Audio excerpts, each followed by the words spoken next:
Do you have a special bottle of wine that you've been waiting to open for a special occasion? Well, you're going to get a great reason, in fact, several tonight, to open it, to finally open it.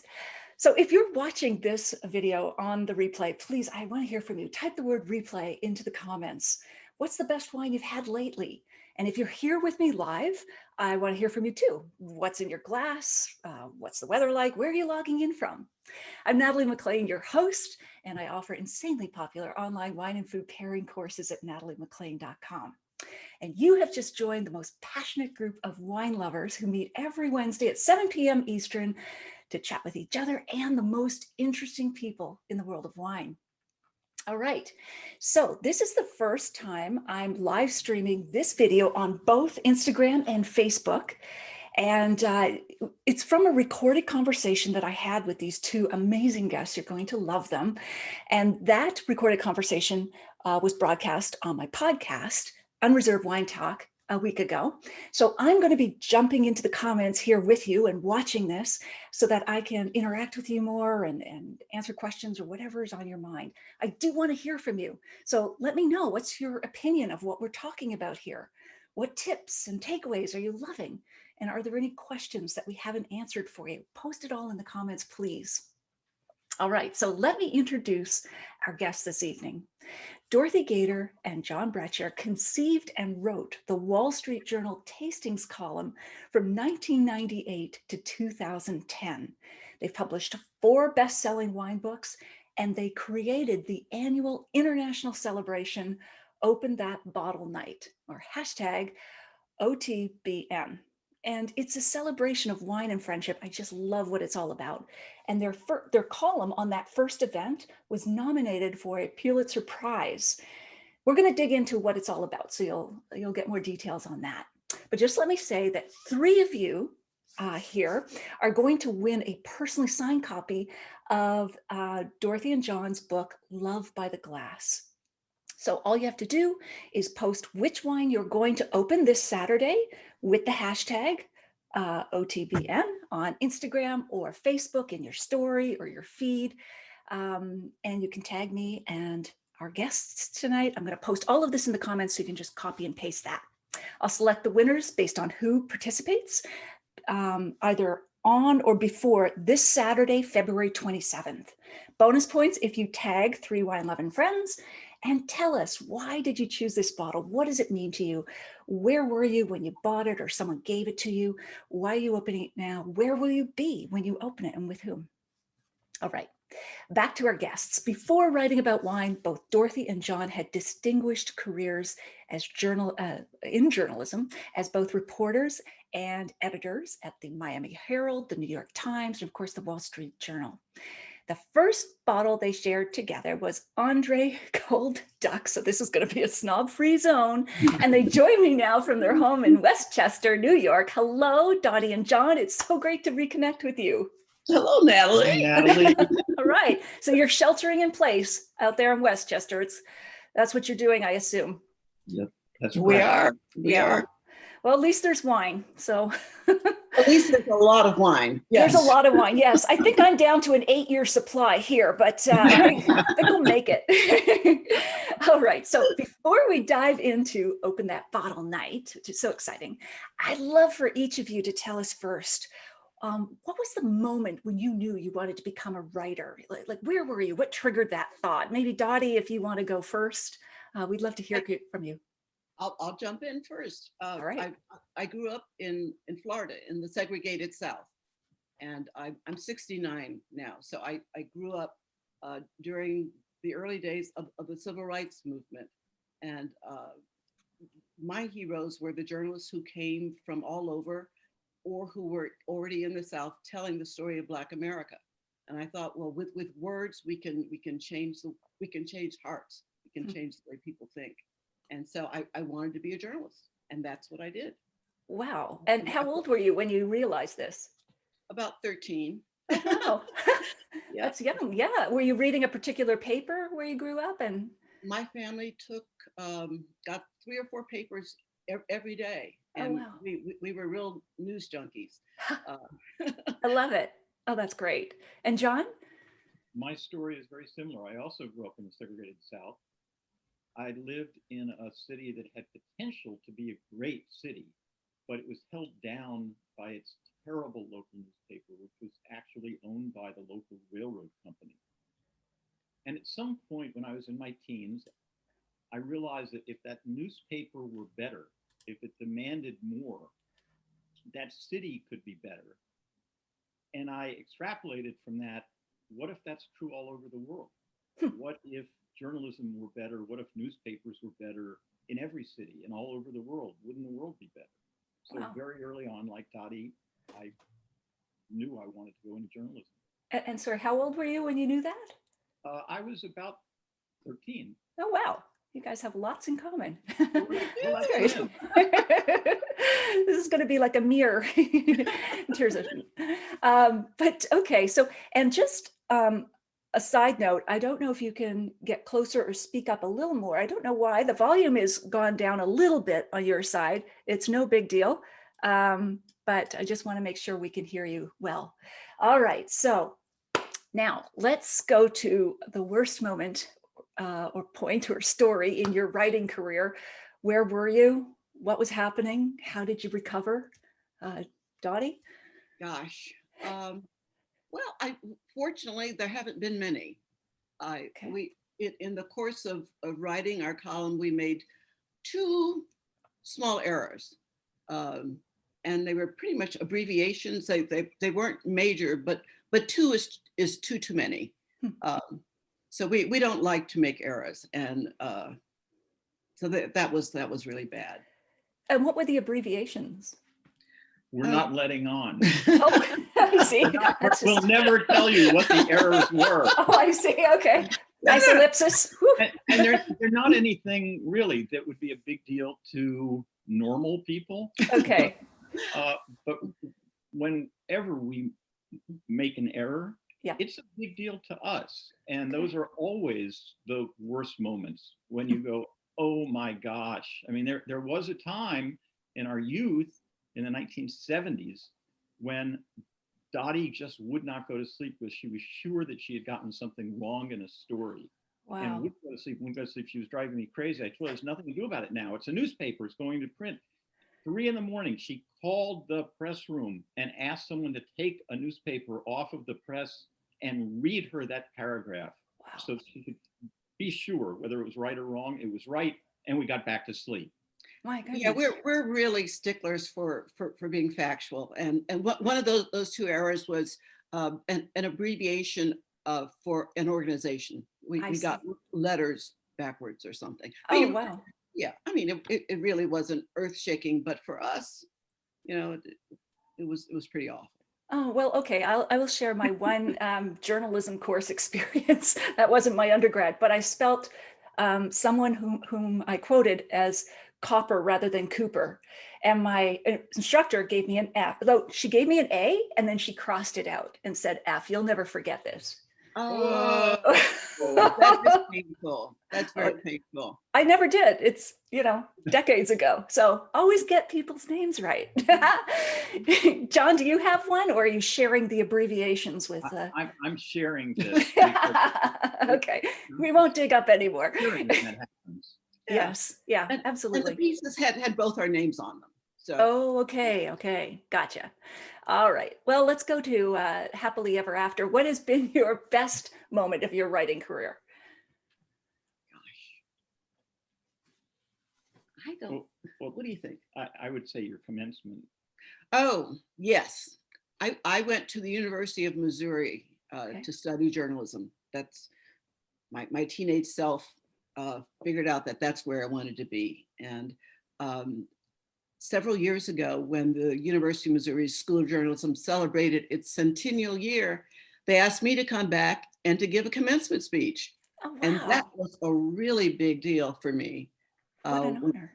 It was. And when I went to school there were so few Black students, and maybe a handful of us were studying journalism.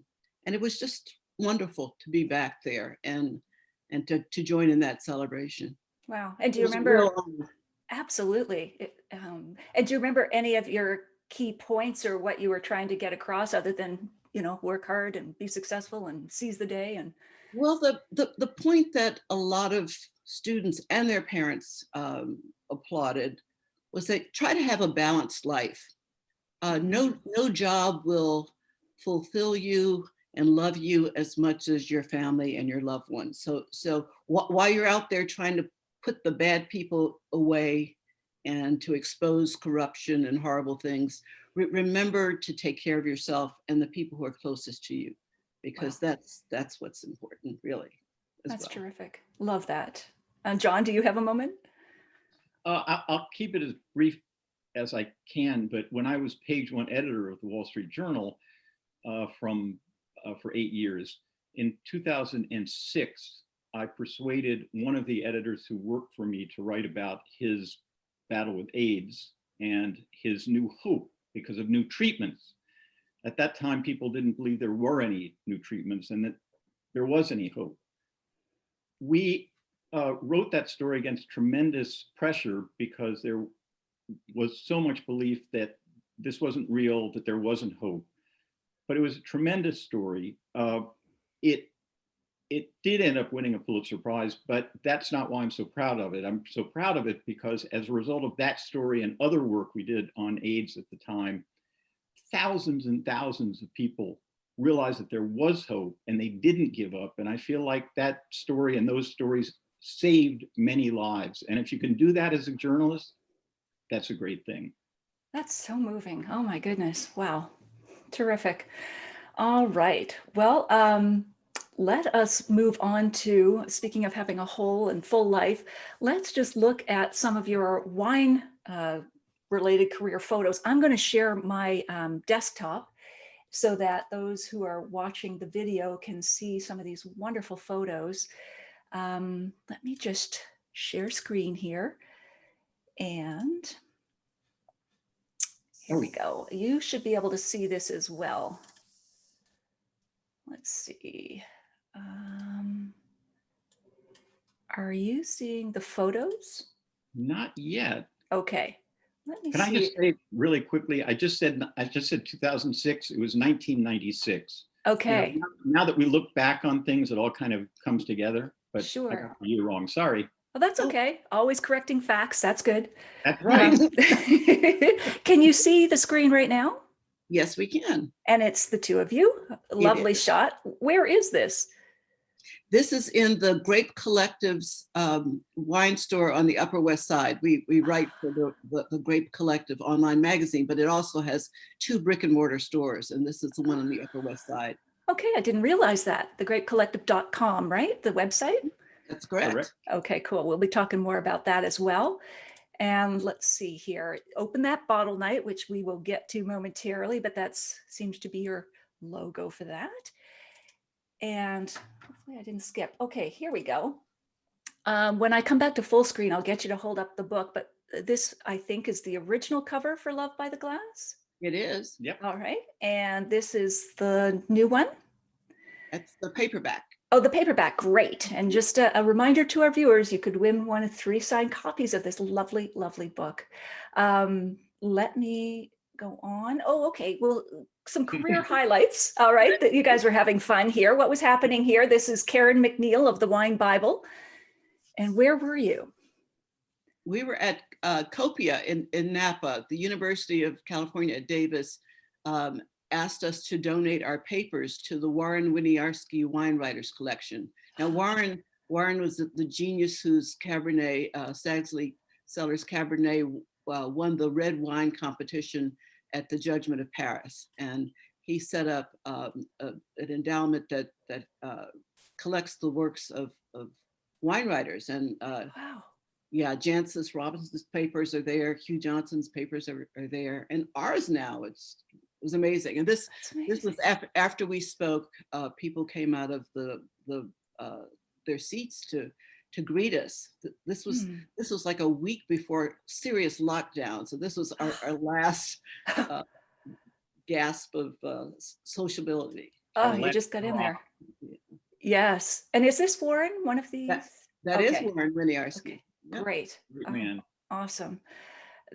And so did they take all of your, like your journal, like your if you use yellow pads, I don't know if you do, or like all of the notes, everything went into the library? A lot of it did, and also artwork. There's some pieces that we donated. There are pieces that they'll get later. There are some pieces that our daughters want. Huh. But the newspaper commissioned, Wall Street Journal commissioned artists to illustrate our column. And Oh. some of the pieces we love so much that we bought. And so the kids have grown up with these pieces. And but we did part with some. Oh, that's great. Wow. Okay. And just a couple more highlights here before we, oh, this is a dinner with a Harlan, right? Bill Harlan, yes. Okay. We were the headliners at the Symposium for Professional Wine Writers at Meadowood Mhm. 2 Mhm. years ago. Yes. And this was their open that bottle night celebration on the last night of the symposium. Oh, fantastic. I attended that many years ago. It's a great, great event, but Meadowood has since burned, hasn't it? This room that you're looking at does not exist anymore. Oof. Oh, that's so sad. Horrible. Yeah, well, the memories will live on. Here you are with Martha Stewart. Was this just a month after you started the column or shortly after? It was. We've always had the utmost respect for Martha for many reasons, and one of them is personal. That our column started in the Wall Street Journal in 1998, and almost immediately Martha Stewart got in touch because she may have been the first person who truly understood the power of the column. She got it right away that this is going to be big, had us on right away, and had us on a number of times after that. And she's just a brilliant, brilliant woman. And one of the things that we discovered that we had not realized is that every Martha Stewart show is on somewhere in the world at any minute of any day. Wow. Before you knew it, everybody recognized us because they'd seen us on Martha Stewart. Even like big burly guys would come up to us and say, "Oh my God, I saw you on Martha Stewart." But then they'd add something like, "It was all while I was at the gym working out." Right. Sure you were. I wasn't watching Martha, but she just popped up on, and I recognize you too. Sure. It was those pink cupcakes that drew you to the show. Admit it. And you were also on the Today Show for a special anniversary of the show. Yep, they were the Today Show was turning 50, and one of the producers asked us to choose a wine and to open it on the air. And John got busy and found a wonderful wine from its year, and a Latour. And Latour. Oh wow! Latour. And they paid for it. And Even better. Muggs, the chimp, tried to put his nose into Shallot's glass as that tape rolls. He knew a good thing when he could smell it. That's great. Oh, right. That is just so awesome. Okay, I'm going to come back onto off-screen sharing. And so let's dig in more to the wine. Oh, actually, before we get to that, let's talk about when you met, and you have very specific memory of that, I believe. I do. Well, look at him. He's gorgeous. He's handsome. He is. It gets better and better and better. But it was June 4th, 1973 at 9 a.m. It was the first day of our first job out of college. Wow. And, yeah, the Miami Herald hired us and one other reporter, and we were the first two there. So you were standing in the newsroom, and that's kind of where you met amid all the buzz? I was first, so I was seated at my new desk, and an editor walked this guy over and introduced him and said that he was the latest editor of the Columbia Daily Spectator, which among college newspapers is, it's like the New York Times. It's just so revered. That's great. The total package, poor John. And John, what were you thinking? I was just thinking that she was the cutest person I'd ever seen in my entire life. And I knew that was it. That was You it. just knew. It's that sort of chemistry or something. You just, both of you. And That's all these years later. Yep. That's All And these here years we are. later. Yeah. How many years have you been married? Oh, 100. Okay. Smile when you say that, dear. We got married in 79. Oh, wow. That's great. Yeah. Okay. Yeah. And so what was the first bottle you shared? I might have mentioned it in the intro, but let's go back to that. And what Andre was Cold happening? Duck. Remember Andre Cold Duck? Yes. I mean, nothing like the classics. All fancy and Andre like. Cold Duck, for those who haven't had it, is a sweet, sparkling red wine. But my parents had given it to me when I moved into my apartment in Miami as a gift and as a celebration. My parents didn't know anything about wine. They didn't drink wine, but they'd seen the ad. So they gave me a bottle of Andre Cold Duck. And what was I going to do? It was just still sitting in my refrigerator. So the first time Dottie came over, I was able to open a champagne. It was Andre Cold Duck. Wow. Pulling out all the stops. It was delicious. That's great. That is awesome. And you have a few memories too of meeting some renowned winemakers early on before you even started writing about wine. There was the California winemaker Andrei Chelichev. Yes, we were, we'd then moved to New York. It was in the early 80s. And we had, on our honeymoon, we'd had the 68 George Latour Reserve. And it was the most magical, perfect wine we'd ever had. We, back then, BV sold that and the 74 for like $35 a bottle. And they limited the purchase to one per person. And we had gotten to California, checked into our hotel on our honeymoon, and driven over there like bats, really fast. And there was one bottle left, and we took it back to the hotel, asked the concierge for 2 glasses, and took it out to the vineyard and drank it. And it was just so perfect. So when we were in New York years later and read that Chelichev was going to be at the Plaza, we took our label and asked him to sign it.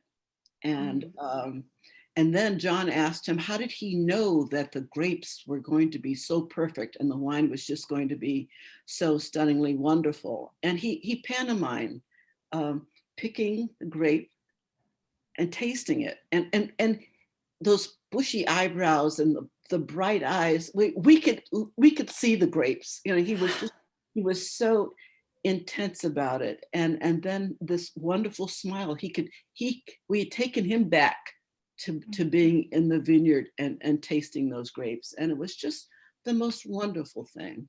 Oh, that's lovely. Like his Madeleine, it opened up that memory. Yes. Oh, that's wonderful.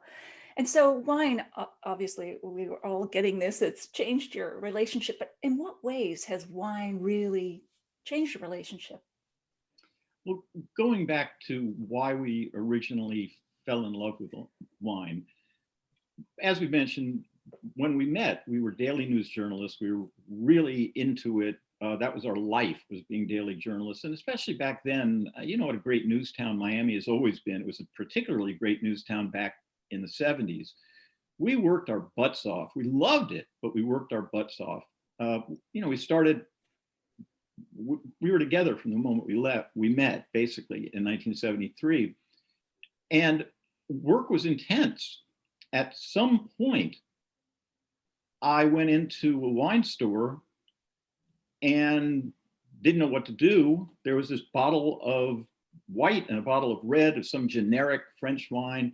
And I thought, ooh, I'll pick up a bottle and we'll have it tonight. Maybe it'll be better than Andre Cold Duck. You can only go up. Not hard. Right?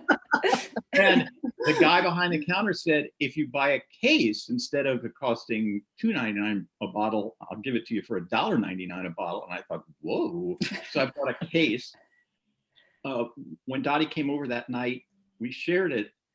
And what we found ever since, is that wine makes us slow down. Mm. Wine makes us relax Mm-hmm. and look at each other and talk about something other than just journalism and other than the day's events, and it takes us to a different place. Mm.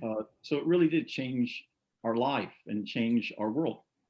And it's not simply just the alcohol, is it? Like vodka doesn't do the same thing for me as wine does. But why do you think it's wine that slows us down and makes us notice and be more conversational? Well, wine really is someone's art. Mhm.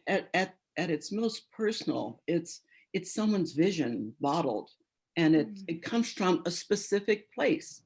And so we would take these bottles out and look at our Hugh Johnson Atlas and find where these wines came from. Mm. So there was this whole immersion in a bottle, and it can really hook you if you're open to exploring, and we were, and every bottle is an exploration of someone's vision. Mm. So it's very personal, and we learned that we like to cook together. So we would work all day and then cook, and sometimes we'd sit down at midnight and, and have dinner, soup to nuts. It was just and have a bottle that was spectacular, and it was spectacular because we were enjoying it. Right. And Absolutely. we learned our palates by tasting and pulling corks. That's the way to do it. Yes. And And is reading. that what you mean by tasting the winemaker's soul, the artistry that's in it? Like, that's a beautiful poetic way to put it. I'm just wondering what you mean by that, tasting the winemaker's soul. One of the things that we'd urge everybody to do at some point when we can travel again Mhm. is, if you've never visited winemakers, go visit them. That doesn't mean go to California. It doesn't necessarily mean to go to Bordeaux. There are wineries now, commercial wineries in all 50 states. Go visit winemakers. And for people who have visited winemakers, visit more, because what really made wine get so much better for us was the first time in the 70s that we went to Napa and we met winemakers. And we were able to really put together the winemaker with the wine, that there was nothing about this wine that was accidental. Obviously, you can't control nature, you can't control the vintage, but it all starts with a winemaker's vision. What is it that I want to do? What is it that this wine is going to mean to me? And that really transformed wine to us when we realized that wine wasn't just a beverage, but that it really was a vision. And so to this day, when we taste a good wine, we always talk about, like, what were they trying to do here? Mm. And one of the advantages of that is, many times when we drink a wine, we'll say, we don't really like this wine that much, but we appreciate it.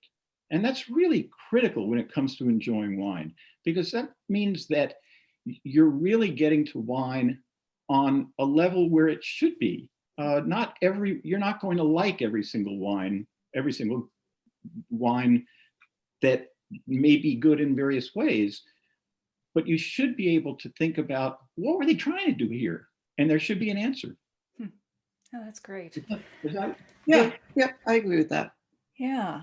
And before we leave the early days, I'd love to just share my screen again in terms of your wedding, because you've got a great bottle there. Let's see here. Let me see. And you can maybe tell us about that. So what's happening in this photo here? This is my parents' backyard, and Okay. my mother had this brilliant idea to chill the Titinger in her bird bath. That's great. I love it. So we had 16 guests, including us, 16 people at the wedding, and 18 bottles of champagne. Wow. And the guy with the long hair pouring it is John's older brother, Jim. He was in charge of making sure everyone had never had an empty glass. And the young man in the middle is Chris, their younger brother. Wow, Tattinger, that's a long way from Andre Cold Duck. Yeah. Yes. Yeah. Things have moved along by the time you get married. That's great. And then our plan, and it worked out, was we had 18 bottles for 16 people. We only had champagne. That's the only beverage we had. And our plan and our hope was that we would have one bottle left over, because we went directly from here to the train station to get on a train, a series of trains that dropped us off ultimately in Napa Valley. Ah, that's terrific. Honeymoon in Napa. That's great. And while we're on family here, this is a lovely photo. These are your two daughters? They are. Yes, and they often featured in your column. You'd mention them. People came to know them so well that we heard from a woman out west Midwest, who named baby deer, who started visiting her backyard after our daughters. That's great. That's so sweet. But our older daughter, who's next to John there, got married a year ago, and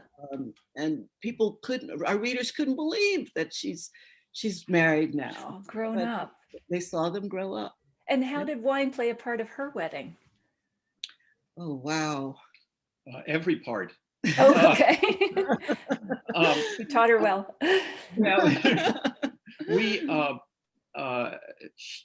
There were three very special wines we had at her wedding celebration. All three were wines that had some special resonance for media and her younger sister Zoe and us.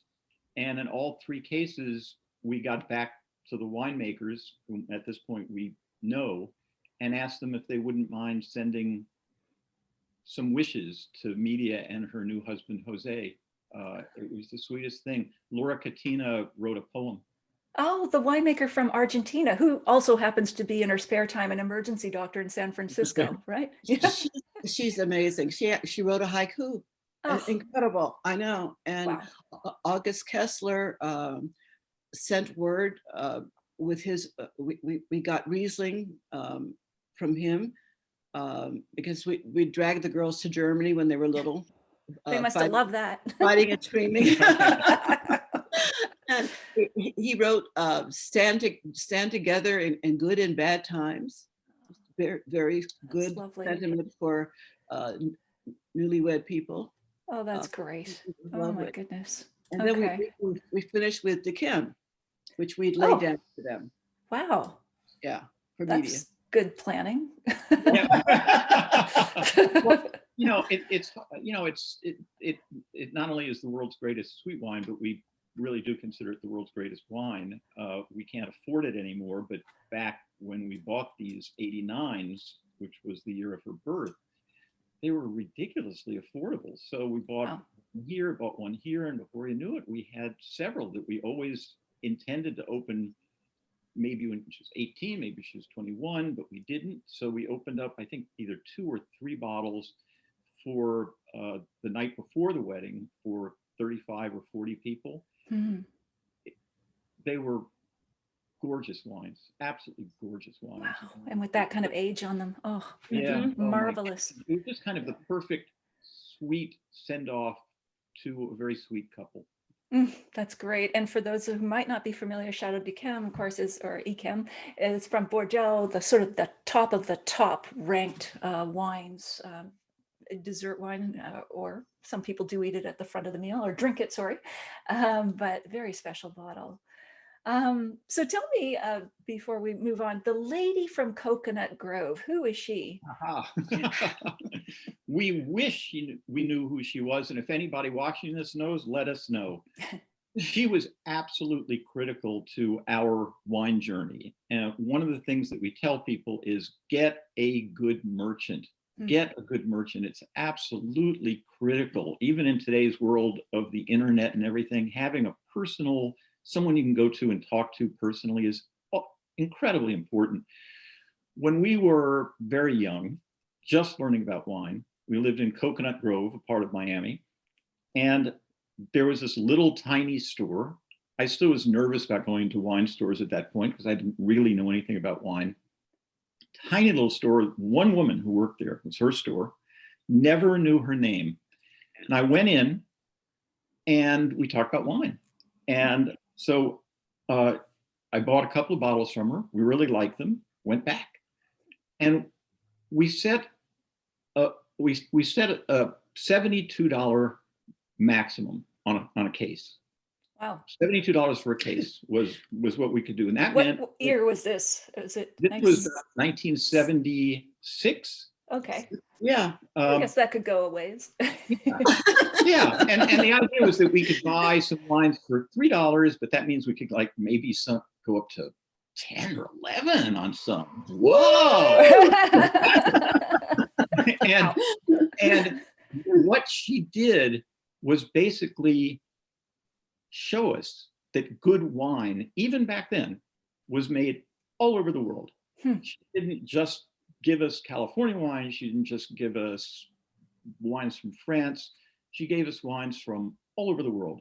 And then, as Dottie said, I would bring home the case and we'd sit down there and we'd go to Hugh Johnson's book and we'd place the wine and say, oh my gosh, this is from there. And if it was a US wine, we'd go to Leon Adams, The Wines of America, and place the wine and say, oh my gosh, this is where it's from. And we had this other one that was from here. It was hugely important. By the time we came back to Miami, we left for New York, we came back, that store was gone, never found her again. Oh, wow. Well, lady from Coconut Grove, if you can hear us now, please write in or find us on social media. Thank you. Yes. That's great. All right. So as I mentioned early on, you both were hard news reporters and editors. Why did you make that switch to, what some people might consider soft lifestyle kind of writing with wine? It's a total accident. Okay. All right. We never intended for that to happen. The journal is a huge organization. It takes forever for changes to come. And for years it had been talking about having a weekend section. And at some point it appointed an editor who had worked for John at one point. And throughout our time at the journal, we'd have reporters and editors over for dinner. So they knew about our passion for wine. And we'd go late into the night drinking wonderful stuff and eating wonderful things. So this editor, Joanne Lippman, came to John one day and said, listen, if we get this weekend journal edition going, would you and Dottie write a wine column? And John called me over and she told me that. And we thought, it's never gonna happen. So we said, sure, Joanne, we'll do it. It was an easy yes. It was an easy yes. And lo and behold, it happened. That's great. And then we thought, well, how much time could it take? So we were doing our hard news jobs and writing this wine column at the same time. And we did that for 2 years. 2 years. Wow. Right. Both jobs. And eventually we were so tired because the kids were young. We were trying to be good parents. We were so tired, we were walking in the walls. Oh my goodness. So finally, we went to our boss and we said, Paul Steiger, brilliant man. We can't do both jobs at the same time. And he said, which would you rather do? And I've been writing about race for more than a quarter century. John had been the most successful page one editor in the paper's history, Paul said. It had won more and different Pulitzers under his reign than any editor before or since. Wow. Page one editor. Yeah. So we thought, well, this is an opportunity to do something together, to create something together. So it took us a nanosecond to say wine. Wine, yeah. And that's how we became full-time wine writers. That's fantastic. Wow. But you didn't call it a wine column, did you? No. No, we always felt that our wine column wasn't a wine column. It was about something more. When, before we wrote a word, we sat down and thought, what do we want to do with this column? At that point, we'd been drinking and studying wines, traveling all over the world about wine for a long time. We could have easily written, a fairly upscale, fairly snooty column. But we were thinking that even for the Wall Street Journal, the audience for that is not going to be that large, and it's certainly not going to grow very quickly. But a column that uses wine as essentially a narrative facility to talk about life and love and getting by in our times and making every day a little bit better, that's the sort of thing that might resonate. And that's the sort of thing that might have an audience that does grow. Absolutely. So we always considered our column to be a life narrative as told through wine. Absolutely. Tasting life instead of just tasting wine. And you have your book there, right? Love by the Glass, which is very much like that. They're all stories. I haven't had a chance to see it yet, but yeah, no, that's terrific. So each wine is a story, and yeah, that's fantastic. And what is your take on all of the wine writing and criticism and bloggers and influencers and everything else that's proliferating across the internet? Is this good, bad? Is it a mix? Well, it reflects an excitement about wine, and how can that be a bad thing? The more people you have engaged in it, I think the better, and the market will decide who's credible and who's not. I don't. True. We're all busy people, and I don't waste any time with people who don't know what they're talking about, whether it's baking, or gardening, which I love. You will gravitate to people you find credible, and maybe who have a similar palate. But the excitement, the proliferation of voices, that's pretty exciting. Indeed, it is. And has there been a wine or a region that you've ever sort of disagreed on, or have you, like, you seem so compatible in every way? Do you just like the same wines? No. This is all an act. Well, it's a darn good one. Congrats. Okay. For years, we had vehement disagreements about Oregon Pinot Noirs. So who was pro and who was con? I was pro. Okay. I liked the fruit forwardness of it. John thought that they were a bit much too fruity. And once we wrote, and if he doesn't agree, he's going to have to sleep on the sofa. In your column. in the column, just joking. And we got this letter from this man who said, "Why is it always the guy who has to sleep on the sofa?" That's great. Oh my goodness. Just kidding. Being literal, yeah. Yeah, but Oregon was a young wine region, and like every new place, it has to decide what its grape is, where should it be planted, and that sort of thing. And so it grew up, and John gravitated in my direction. So he came round. Sounds like he does it. I really do think that what happened is that the wines got earthier, they got more minerally, and that extreme fruitiness of the first years, to me, calmed down. But I think the larger point here with us is that people taste wines in different ways, and it has a lot to do with their own personal palate. It has to do with their upbringing. In Dottie's case, she loves fruit. She loves fruit. She loves all kinds of fruit. She loves mango. She loves tangerines. She's just a real fruit person. I grew up, I can't remember when I ever had fresh fruit. We just didn't in my household. And I'm not much of a fruit person. The way she approaches a wine, the way I approach wine, just from that one thing, is very different. One of the things that we often wrote about the Wall Street Journal, we often write about now on Grape Collective, is that my taste may not be your taste.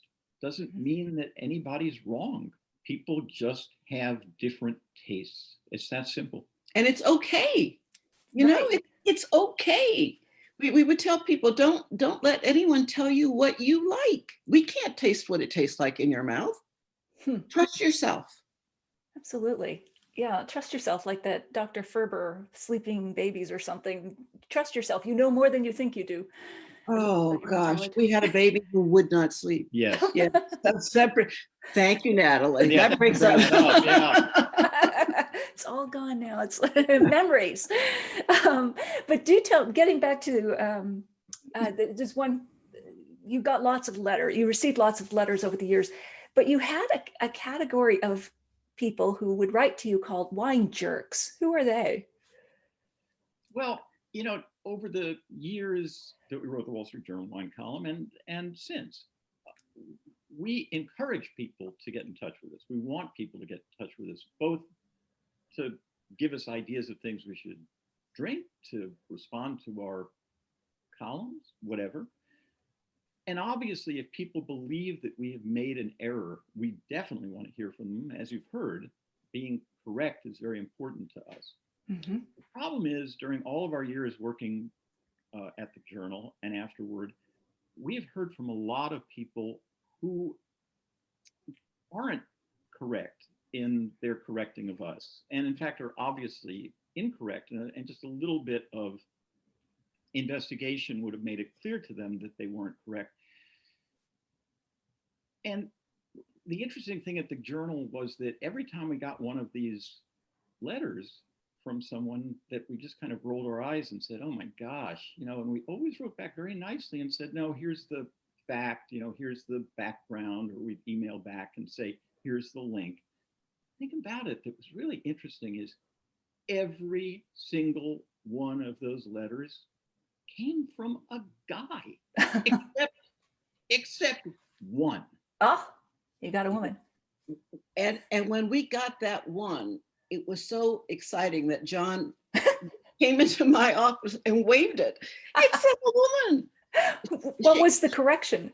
She had written that meritage is pronounced meritage, that it's French. And we said, actually, no, it's meritage, meritage. And we sent her a link to from the Meritage Association explaining what it was. Well, within 5 minutes, we got an email back from her saying, you know, I walked away from my computer for 5 minutes and my husband sat down and sent me that. So that's great. That'll teach him, you know. He terrorizes the whole neighborhood with his wine knowledge. This will bring him down a peg. So your record remains unblemished, I guess. All men. Yeah. Why do you think that is? Why is that? You know, I don't know, and I just don't know. I have some theories. You do. These go with the abbreviation category. But you know, it's just the wine is a wonderful thing.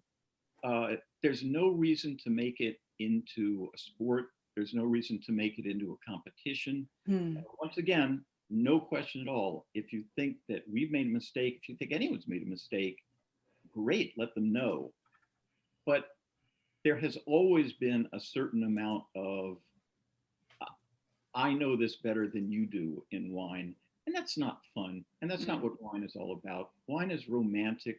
Wine connects people. It shouldn't separate people. But it's always been this exclusive domain, not always, but largely of white men, you know, and it can't be exclusive if it lets everyone else in. And I think that attitude is beginning to break down. White women kicked the door in years ago, you know, but people of color are it's our absence across the board is being noted more and more, and people are doing something about it. Talking about doing something about it. Some of them are actually hiring and actually doing things about it. But yeah, it was a white man's game. Absolutely. And you've segued into a very interesting topic that sort of dovetails between the wine and the and your experience in writing about race-related issues, Dottie. What has been your experience as a Black woman in the wine industry, like at industry tastings and events? Well, for years I was the only one there, and but I'm used to it. I'm used to being the only one. I was often the only Black person at restaurants. It wasn't a fun way to be, but I was used to it. The most irritating part of it was just getting in front of the pourer, because you'd have these big guys who are like shoulder to shoulder, and they're being bros, and the person pouring the wine is entertaining them, and they're having a great time, and I'm little and trying to elbow my way in a polite way to get a splash. And it's the not being seen that is hard and shouldn't be, because I was going to write about the wine if I liked it. I don't know what the guys who were shoulder to shoulder were doing. So if anyone should have been getting some attention, you know. Absolutely. Absolutely. But now there are many more Black people at tastings when we had walk around tastings, young people, and it's just exciting to see. And you know, I walk up to them, I'm vibrating with happiness, you know, and they're looking like, I don't know who you are, but you know, it's nice to see them. And I always ask, is there something here that you like that I really should try? And I pass out my cards, so everyone knows how to reach me. That's terrific. And I mean, just there's been so much change and so much writing on these issues in the wine industry lately, between people of color and women. But what is it that that we can do to help? Like those listening, me personally, how can we get involved? Is it, sometimes I see a lot of social media posts and I just wonder, is that just virtue signaling or whatever? Like, what can we do? I think just bring people in. You can interview them. You can have them as guests. I say that the children are watching. You know, if you have kids, how are you living your life? Right. You know, who are your neighbors? Who are your kids' schoolmates? It needs to be part of who you are. You can't just do it in this segment of your life. You know, I think we're seeing problems because it's been embraced in this way, but not in a holistic way. You just have to be authentic in your caring about everybody. And if the wine industry is going to grow, it needs everybody. It needs to use talent. It needs, Black people have money. My older sister and her Black friends would ski every winter for years. This group of Black people would get up and fly and ski, you know? There's money out there. Absolutely. It's a bottom line thing. I read in one piece, someone said, you better widen the market and include more people, or White Claw is going to, you know, eat your lunch or drink it. Right. The business of wine is a business. Absolutely. All right, let's get to open that bottle night. Finally. Sorry, I just had so many things I wanted to ask you first. Fun. Yeah, so how did you come up with the idea? Well, when we started writing our column in 1998, we found, as we imagine every wine writer does, our guess is you have found this, that the most common question that we got was, I have this one bottle of wine. I got it at auction. My father left it to me. It's from our wedding. My mother gave it to me. I've had it forever. When should I open it? And then they kind of whisper, and how much is it worth? Exactly. It's like the Antiques Roadshow. Like, is it Right. worth anything? You know? Right. Right. And every time we'd write back and we'd say, you know something, that wine is priceless. You should drink it. Mm. Make a special meal this weekend. Drink it and celebrate your mother, celebrate your long ago wedding, celebrate whatever is in that bottle. We got this letter so many times that we decided, my God, everybody must have a bottle like that. Whether you've got one bottle in the house or you have 1,000 bottles in the house, clearly everybody has bottles like that. We do. Mm-hmm. So we wrote a column and we said, all right, look, it's going to take a village for us to open these bottles. So we're going to set a date. Last Saturday in February, all of us together are going to make a special meal and we're going to open that bottle. And we called it Open That Bottle Night. And why did you choose the last Saturday in February? Why that date? It's such a bad time, kind of near the end of winter. The holidays are over. It's still gray and gross outside. We all kind of need something to look forward to and to make us happy. Seemed like a good time.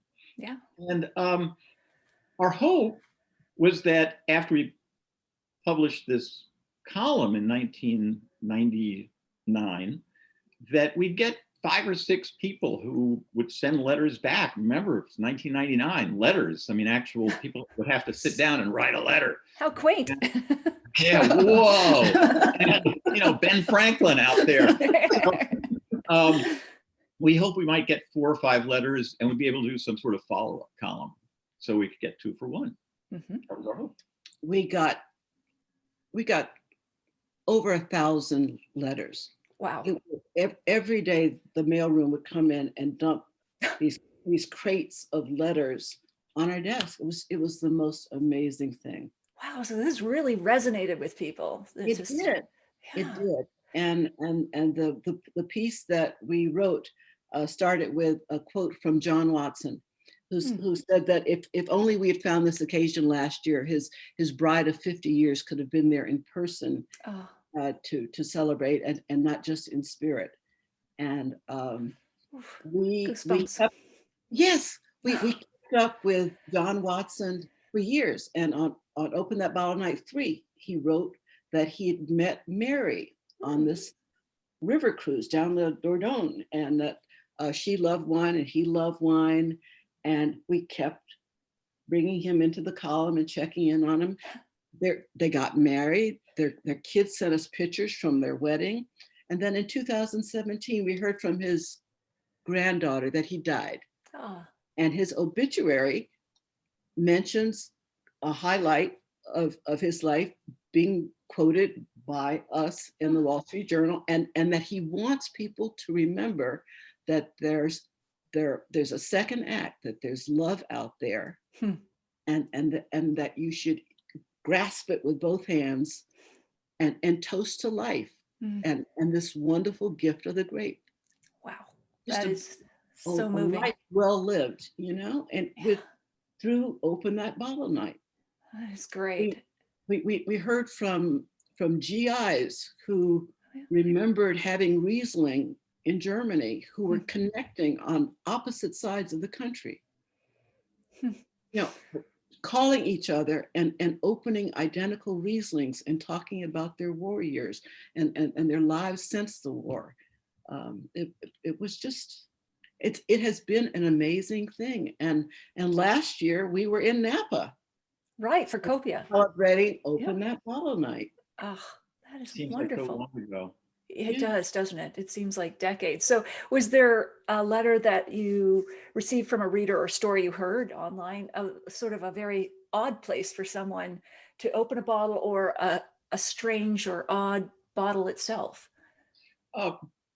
We kept in touch for a long time with someone from Palmer Station, Antarctica, a research station. Dee first wrote us from Palmer Station a number of years ago, and said, we're going to celebrate OTBN here in Antarctica. Zenobia Evans. Right. And she said that they don't often get supply ships but every supply ship that comes to Palmer Station knows you got to bring a bottle of wine. But there's never a perfect occasion to drink those very, very rare and special bottles. So they decided open that bottle night was it. So every year for years, Palmer Station celebrated open that bottle night with wines from all over the world that had been dropped off with supply ships. That's awesome. That's great. That is so great. And what's maybe the least expensive bottle anyone's ever written to you about in terms of should they open it or not? Well, you know, it's interesting. You probably heard this too. There are an awful lot of really, really old bottles of Matus out there. Yes, the rosé from Portugal, right? Yes, right. Yes. Yes, in that shaped bottle. Right, exactly. Pottery. The one that when we were in college, you put the candle in after you. Right. Either that or macrame. Yes. Yes. Ooh, yeah. Fancy. But yeah, I mean, but you know, if it has memories, it's priceless. That's always been our point. It is. And so why do you think, like, when these bottles have so many memories, why do we resist opening them? Why does it need to be more a special occasion that is not here yet? What is going on? I don't know. It's that no occasion is special enough. People are waiting for. One woman had bought a case of something that she wanted to open at her son's wedding. Yeah. And he was in his 40s, and she says, it's not going to happen. I'm going to drink this case. Was he dating or was he engaged or no? Okay. He wasn't dating. She says, tired of waiting. That's great. But babies were born.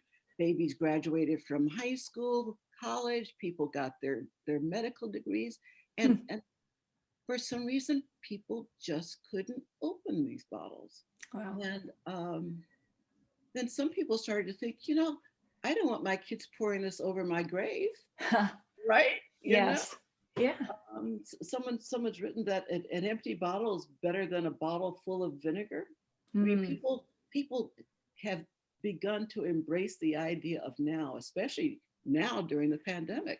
Exactly. We've been hearing from a lot of people who are celebrating Open That Bottle Night with great frequency, which is the way to do it. That's great. No one is promised tomorrow. We set this date, but we said, you should do this as often as you can. Mm-hmm. No one is promised tomorrow. That's a lovely line. Absolutely. So what are you planning? Do you have a wine or two in mind for this year's Open That Bottle Night, this Saturday, the 27th? Well, we don't know for sure. Okay. Because we never know until the last minute. Because we're like everybody else. We have a few bottles that we probably should have opened a long time ago. We meant to open a long time ago, but then this occasion wasn't special enough, and then that occasion was special. And the thing is, it kind of grows on itself because at some point it just takes on this incredible weight. So we don't know for sure. We don't know for sure, but we've been threatening to ourselves to open this bottle for a long, long time. Okay, what have you got there? Something vineyard. It's a Hargrave vineyard from Long Island, and the label is of a nude woman with a band across her breast because of rules about nudity back then. Right. Oh, what year is it? Oh, it's an 88. Oh my goodness. Wow. Yeah. And this label actually inspired us to go to Washington, D.C. to talk to people who approve labels, like what passes and what doesn't.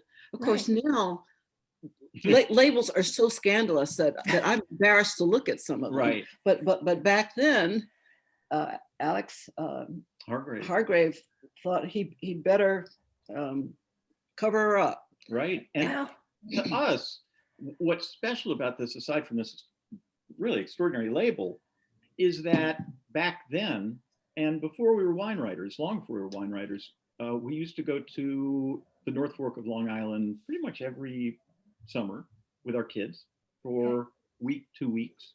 We loved it. We loved it so much. It had an incredible combination of, it was beautiful. There was a beach, there were pools, beautiful weather, and wineries. Oh my gosh. And it was a drive from our home. We used to go every year. Wonderful place. Loved it, loved it, loved it. And that's where this bottle is from. So aside from the great label, it just has so many wonderful memories for us of those wonderful summers with our children eating fresh fruits and vegetables and lobster. And it was wonderful. And so on the one hand, that's why we love looking at this bottle and keep thinking we're going to open it and celebrate those memories. But on the other hand, whenever we do that, we say, nah, one more year. And that's what Open That Bottle Night is all about. And Hargrave Vineyard was sold, so it doesn't exist as Hargrave Vineyard anymore. Oh, wow. Okay. Yeah. Well, A lot we're of these cheering you bottles- on. Yes. Thank you. Thank you. Cheering you on to open that one. We're behind you. It takes a village, as you said, and no one's promised tomorrow. Okay. I would like your advice on which bottle I should open this year, if you don't mind. The first one is a port from 1996. And I'm wondering if it's past peak. I didn't check vintage charts yet. And I can't even remember where I bought it, but I just I went down to my cellar, which is not large. It's, but I realized, oh my goodness, this has been sitting there an awfully long time. So that's one of them. And then the other is, so I got divorced about 8 years ago, and we split custody of the cellar. And this still has the paper on it. I've never taken this off. This is Oculus from BC. We had bought a case of this, 2004.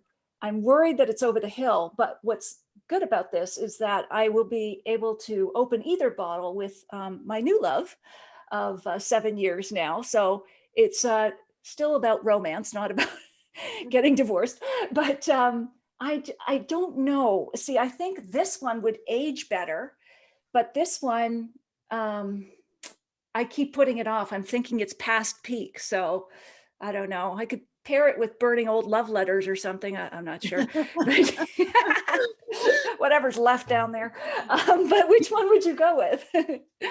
Well, I agree that the port, that they live forever. Yes. So I think you could probably hold on to that one. Okay. But it's all about you, Natalie. All right. It's about you. I like what I could do with this one. The pairings, the memories that we bring back, and it's a beautiful looking bottle. It's their flagship wine. It's Mission Hill from BC. Oculus, because there's a little hole or whatever, an ocular that brings in the light to the cellar, and it shines down on certain times of day onto the barrels. It's a beautiful winery in the Okanagan. And we bought a case of this, and I didn't realize when we split custody of the cellar, there was one left. So it was a happy discovery that, we hadn't had them all. But then I've been saving it for the last 7 years, thinking, I can't open it now, but I think I could. Is it a Cabernet? What is it? It's a blend, like it's blend? it's a Meritage blend. Okay. 74% Merlot, 13% Cab Sauv, 10% Cab Franc, and 3% Petit Verdot. So anyway, that sounds delicious. Yeah. I think we'd vote for that. Okay. Right. It just sounds like there's a lot of storytelling involved in that one. And I love your pairing suggestion. Or maybe office files that he forgot to take, or I don't know, tax returns. No, anyway, it's all good. Happily ever after, I'm with a new guy, so it's all good. Moving on. Yes, exactly. Moving on. So I can't believe we are how fast this has gone. But I don't want to keep you. I want to ask you just a few more questions if you are game. Open That Bottle Night. This sounds like we're on the game show, but which famous game show featured Open That Bottle Night? Well, it's on my coffee cup. Oh, there you go. Oh my goodness, that looks familiar. Mm-hmm. Yep. Jeopardy. It was 2005 it was a $200 question. Oh. And the contestant got it right. Open That Bottle Night was created by the Wall Street Journal's columnist on this subject. That's great. That is real. You've gone into mainstream culture. Alex Trebek voice there. Yeah. Yes. He was a wonderful wine lover, as you well know. Canadian. He was Canadian. Yes, they walk among us. But and then Open That Bottle Night was also featured in an ad for a well-known furniture store. Which was it? Oh my gosh. IKEA last year, and it was like IKEA hungry. Oh, Like, wow, this is great. You know, that's one of the things about OTBN is that it's been embraced by companies, by fraternities, by alumni associations, by all sorts of things, which has really taken it. You know, we love the fact that just couples do it, but aside from couples doing it, it's huge because restaurants do it, or at least did it, and it's gone incredibly international. The Prague Gardens had an open that bottle night last year. huh. Wow, Incredible. that's great. You've really seeped into the culture, many cultures with this, and your Right. love for wine.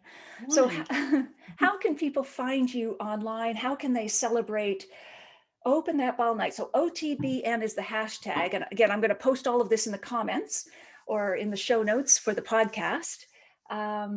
But how can we find you and celebrate with you? Well, we would love people to send us what they're planning to open or what they have opening, plain old email, otbnwine@gmail.com. Great. On top of that, on Twitter and Facebook, we're at Wine Couple. Okay. And Instagram, we're at Dottie and John. But any of those places, we really, really love to hear from people who say, I'm going to open this wine, or I did open this wine for this reason. This is what I had. This is who I had it with. And here's the meal I made with it. It's so much fun for us. Oh, that's fantastic. And I will put this in the comments of this live stream, but also it'll be in the show notes for the podcast so they can connect with you whichever way they prefer. So that is amazing. And is there anything else that we haven't covered? I think we've covered a lot of ground. I appreciate this so much, but is there anything else you want to mention as we wrap up? I do just want to say that our regular column appears at grapecollective.com, one word, grapecollective.com. You can read our columns there, and you can read our past columns, some of them about Open That Bottle Night, some of them about other subjects like diversity in the wine industry. So they're all available there on grapecollective.com, and our new columns obviously will be available at grapecollective.com as we write them. Oh, that's awesome.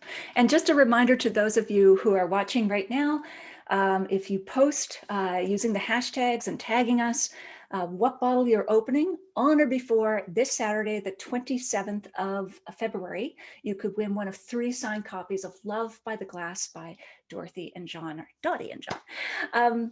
Thank you both. This has been a wonderful conversation. I've loved reconnecting with you. I love your stories. You bring wine to life through your passion, your relationship, and just everything you've shared with us this evening. Thank you, Thank Natalie. you so much. Okay, well, so let's much. stay in touch, and we have to confirm which bottles we ended up opening. But I feel stronger now that I can do this with Absolutely. your reassurance. All right, take care, and bye for now. Bye-bye. Thank you. Thank you. Okay, cheers. Cheers.